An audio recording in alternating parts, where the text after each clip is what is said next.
Nabalot ng tensyon at kaguluhan ng Malacanang ngayong araw matapos kumalat ang sigaw na "Bring Duterte Home" mula sa hanay ng mga nagpoprotesta.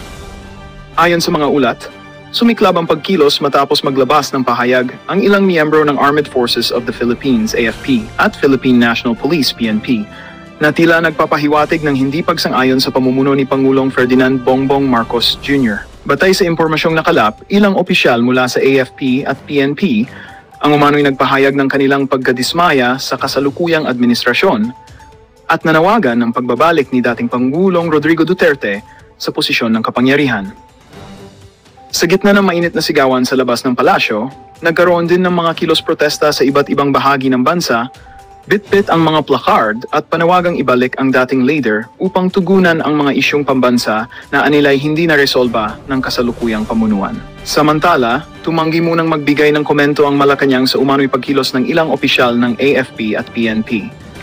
Tiniyak naman ng mga tagapagsalita ng gobyerno na kontrolado ang sitwasyon at nananatiling matatag ang chain of command sa hanay ng mga uniformed personnel. Patuloy namang nakatutok ang publiko sa mga susunod na araw kung mauuwi ba ito sa mas malawak na political crisis.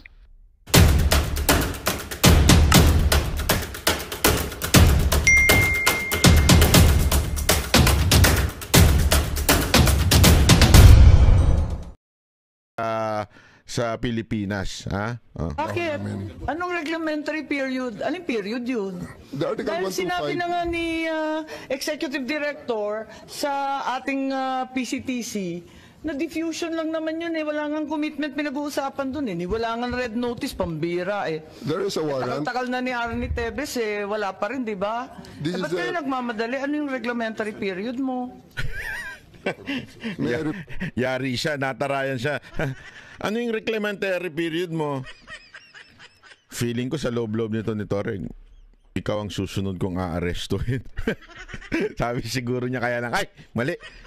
Ano pala ito? Kapatid pala ito ng presidenteng sinusunod ko. Bago! Oh, barado eh. Barado. Bring it to the SOJ, ma'am. If the SOJ wants to answer. Nagpa-rescue sa DOJ, hindi alam ang sagot. Awawa ka talaga, Brad.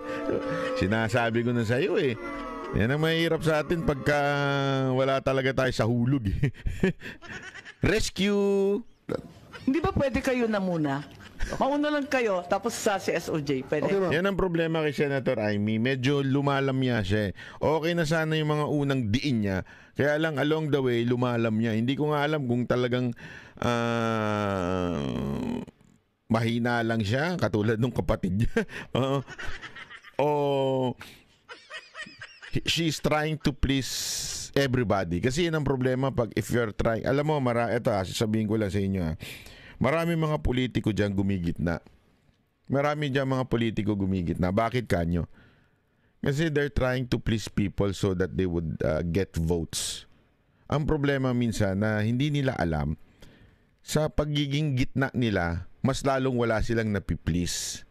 Di ba? Kaya nga mismo, meron yung tinatawag na biblical principle which is the lukewarm Christian. Ha? Ano ibig sabihin nun? You're neither hot nor cold. Hindi mo alam kung saan ang tayo mo. Di ba? Hindi mo maintindihan.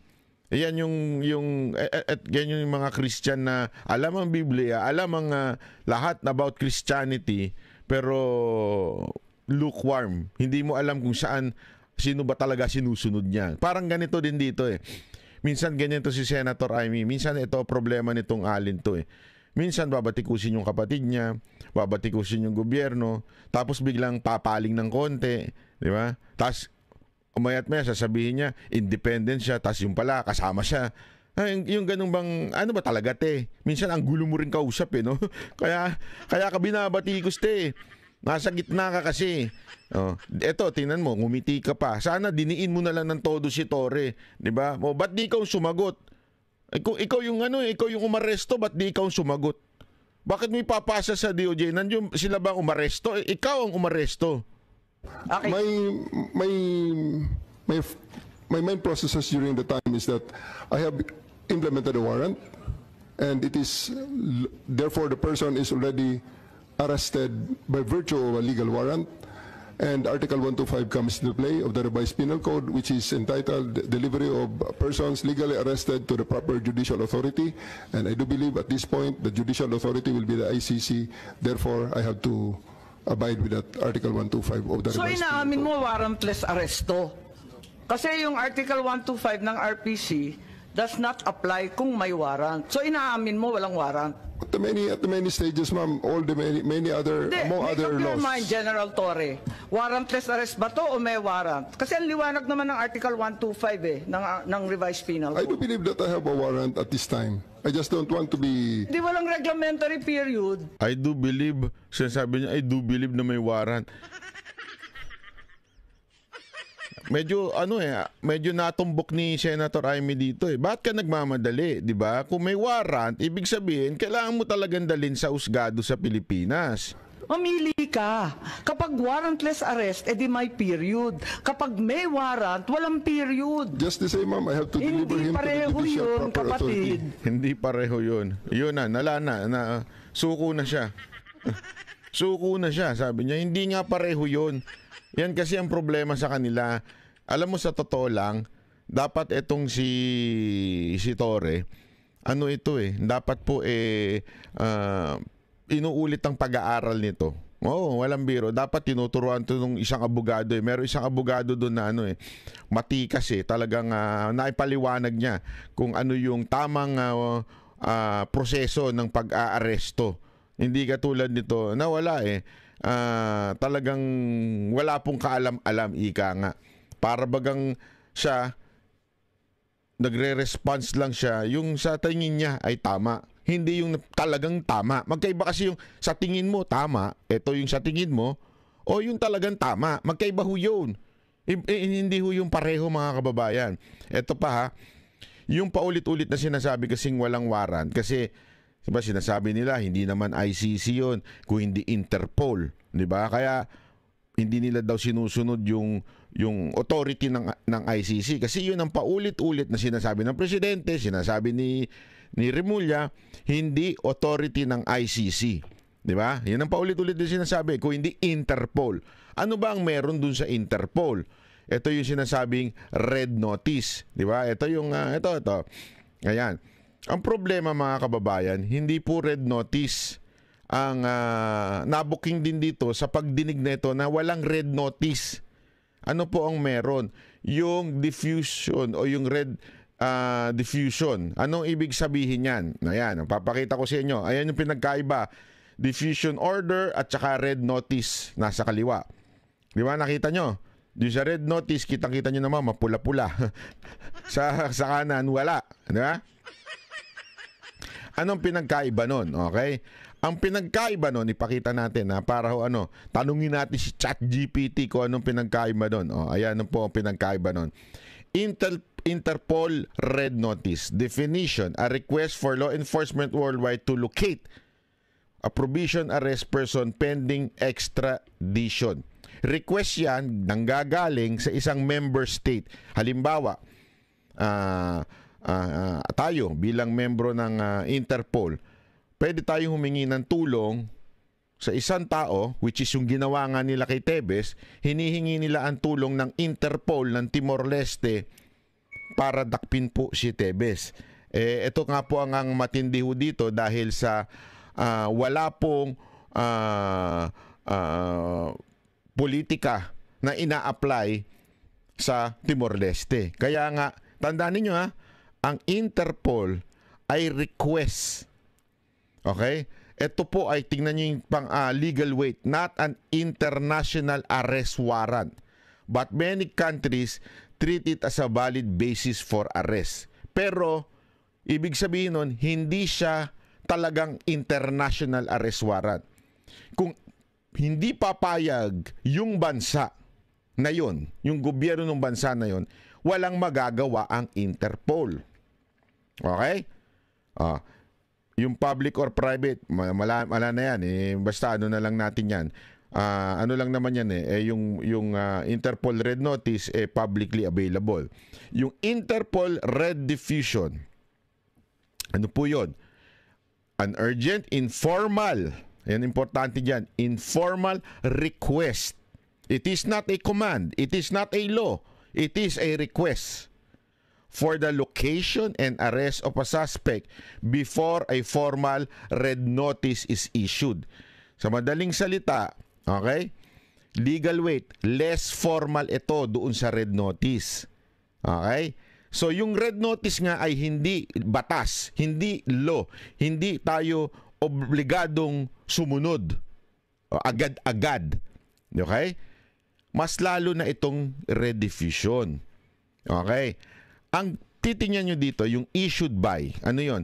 A member country directly to other countries via Interpol Secure Communication System. Sa madaling salita mga kababayan, itong sinasabi dito, isang membrong bansa mismo gamit ang secure na communication system ng Interpol.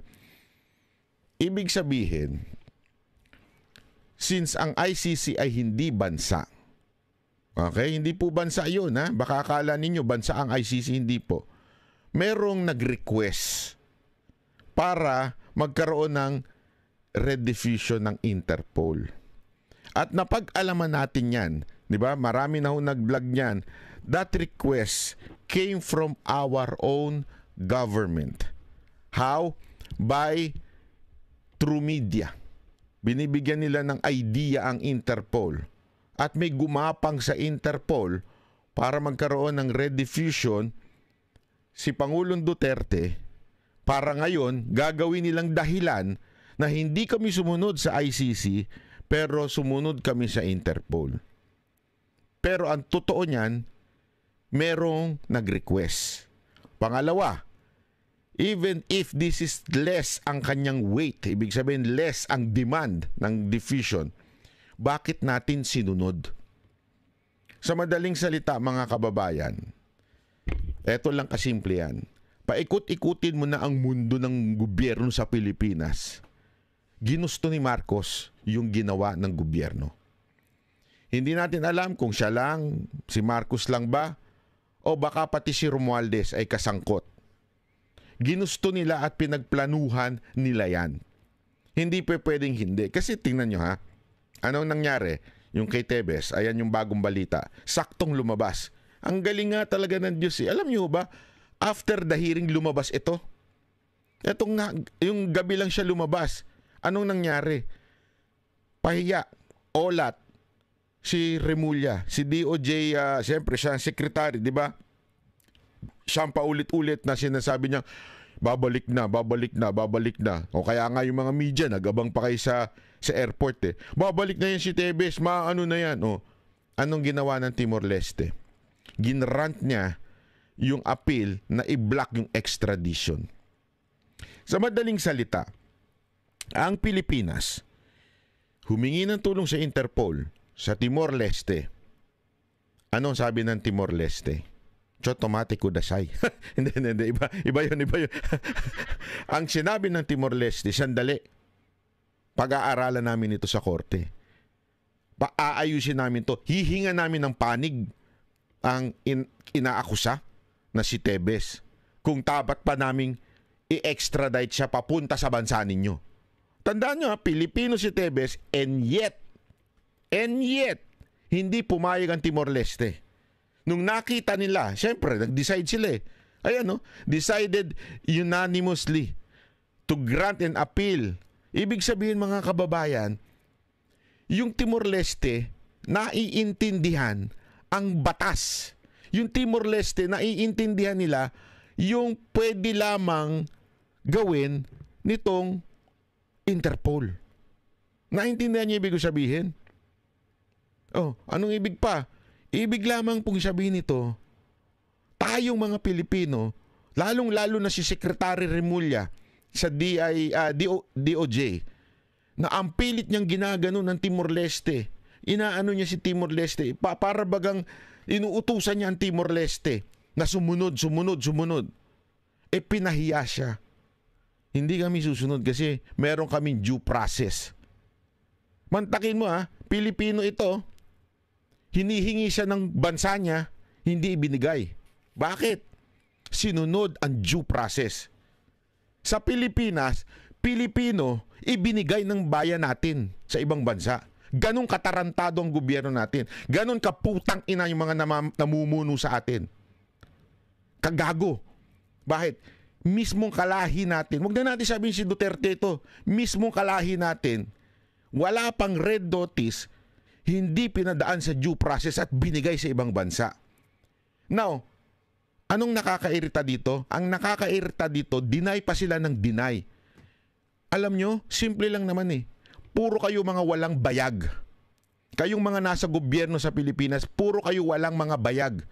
Aminin nyo na lang, oo, gusto naming matanggal na si Duterte dito sa Pilipinas. That's it. Tapos ang usapan. Now, let's talk about legality. Eto kasi ngayon, deny pa kayo ng deny. Hindi naman namin sinusunod ng ICC. Ang dinisunod lang namin Interpol na yan. Hindi nyo na lang aminin. Sa bagay, tama talaga si Duterte. Marcos is so weak. Hindi kayang panindigan ang mga desisyon. Kaya kailangan magpalusot pa, magtago sa palda ng mga kasamahan niyang mga sekretary niya. Ganon kahina ang ating, ewan ko, kinukonsider nyo pang presidente yan. Parang walang paninindigan eh. Kasi kung, sabihin mo na lang, diretso mo, I want Duterte out of this country. Tapos ang usapan. Now, pag-uusapan na ng legality, hindi eh. Ang dami nyo pang palusot. Yun ang problema dyan. Di ba ho? Yun ang sanang hindi maintindihan itong gobyerno to. Kaya tuloy nagkakaleche-leche kayo eh. O, yan ang totoo. Kaya nagkakaleche-leche. O, ito ha. Maganda itong paliwanag nito. Medyo malalim ito pero ipapaliwanag natin ha. Para mas maunawaan natin kung ano ba talaga nangyari. Jay Remulla, etong sinabi... Ay, sorry. Hindi pala yan. Ito. Ay. Ito. Sige. Yan na nga. Yan na.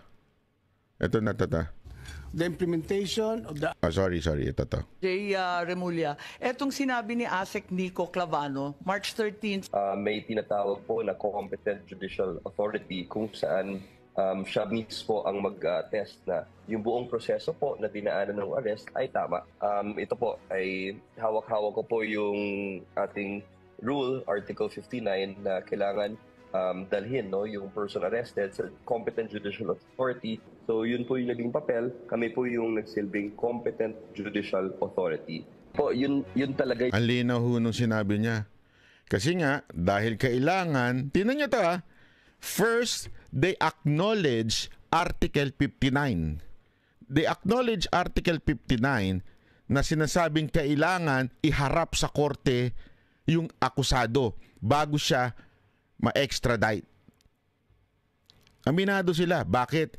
Ito sinasabi nito ni itong taon to, itong Yusek na to, sinasabi niyang, kami nga yung tumayong pinakakorte na dun.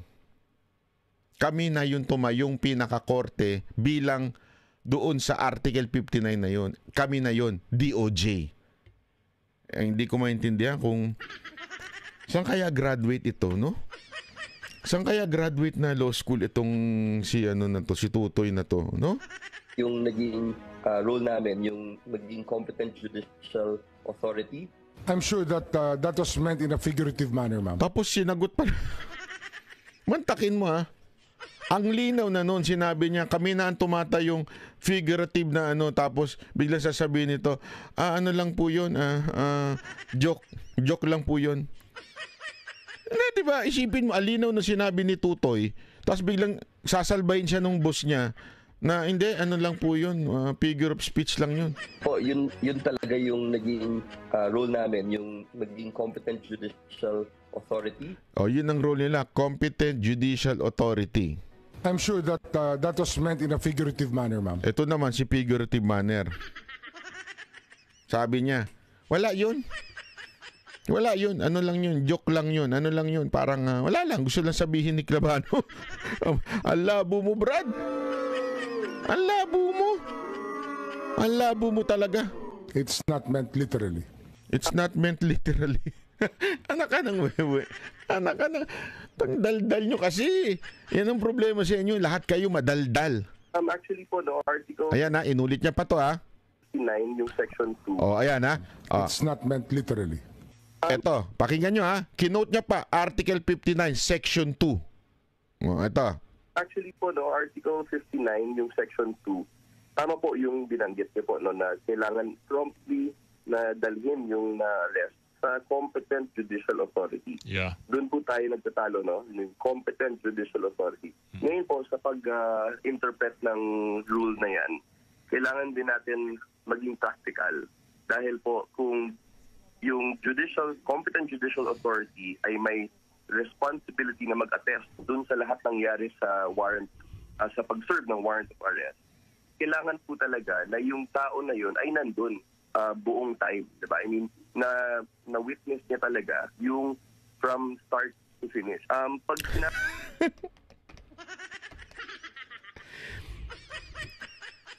Ito imagine niyo, inamin niya na tama yung Article 59. Ngayon kasi mali na sa kanila eh. Ngayon iba na yung ano sa kanila, iba na yung rason nila. Ano na rason nila ngayon? Hindi na applicable ang Article 59. Bakit? Kasi we are no longer part of the ICC. But before, ito ang mga sagot nila. Before, ang sagot nila, dun sa Article 59, Section 2, kami na yung parang judicial doon, kami na yung court. Kasi nga, practical, hindi naman pwedeng umistambay doon yung judge. Kasi nga, doon sa whole process, hindi siya pwedeng kumuha ng judge at ilagay doon at tingnan niya yung mga nangyayari. Oh my golly, what kind of lawyer is this? Sa bagay kayo ni Claire Castro, pareho kayo ng utak. Pambihira kayo. Alam mo, kawawa itong maman to. Alam mo, sa totoo lang, Asik Labano, better shut up. Sa totoo lang, better shut up. Napapahiya ka eh. Kahiya-hiya ka sa mga abogado. Maniwala ka sa akin, pag pinanood ng mga abogado to, pagtatawanan ka. Oo. Natin, kailangan pa natin dalhin sa court dahil siya ang mag-a-attest. Yung judge naman po, wala naman doon eh. Hindi naman yan na-witness yung pag-serve ng warrant hanggang sa pagbasa ng Miranda rights at yung ang tingin niya dun sa Article 59 Section 2, kailangan naka-standby yung judge. Oh my golly. Gago! Mga kababayan, in every arrest, every serving of warrant of arrest, hindi kailangan yung judge na andoon.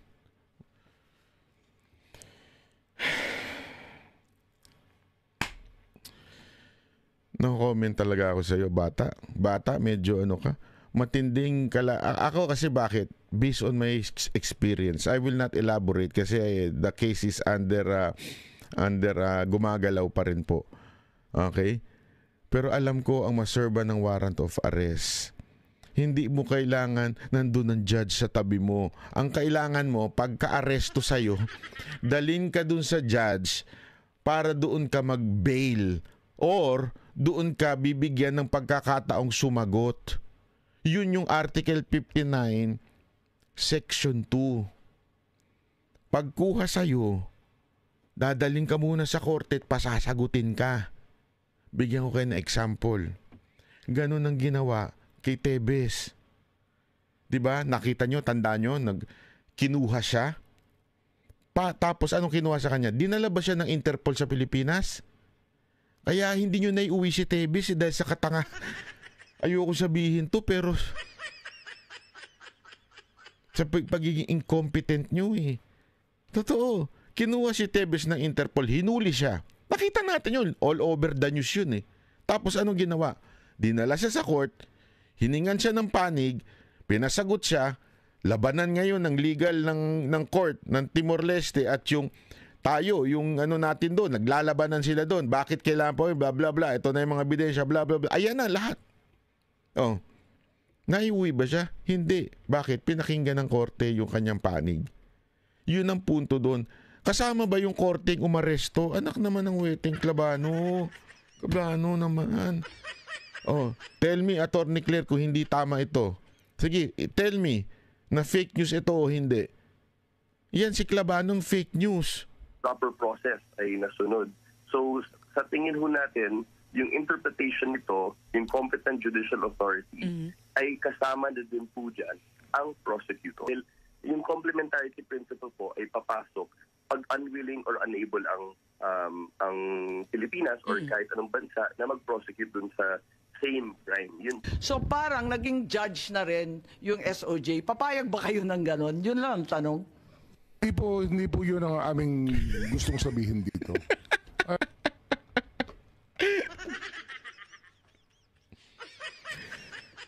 Paluin mo yung puwit ni Klaban.